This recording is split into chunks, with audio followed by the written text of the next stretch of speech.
அஸ்ஸலாமு அலைக்கும். Hi friends, இன்னைக்கு பார்த்தீங்கன்னா சூப்பரான ஒரு எண்ணெய் கத்திரிக்காய் குழம்பு எப்படின்னு பார்த்துக்கலாம்.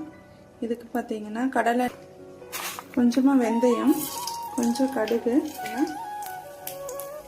ரெண்டு பச்சை மிளகாய், கொஞ்சமாக கருவேப்பிலை, அதையும் ஆட் பண்ணிக்கலாம்.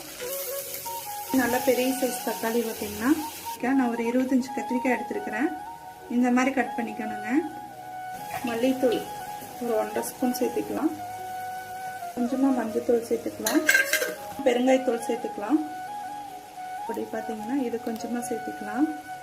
ஒரு ஸ்பூன் உப்பு சேர்த்துக்கலாம். கத்திரிக்காயை சேர்த்துட்டு ஒரு நல்லா மிக்ஸ் கொடுத்துக்கலாம். கொஞ்சமாக ஆயில் சேர்த்துக்கலாம். இதுக்கு மேலே ஆயில் சேர்த்துட்டு கொஞ்சமாக தண்ணி சேர்த்துக்கலாம். ஒரு கிளாஸ் கத்திரிக்காய் வெந்துருச்சு.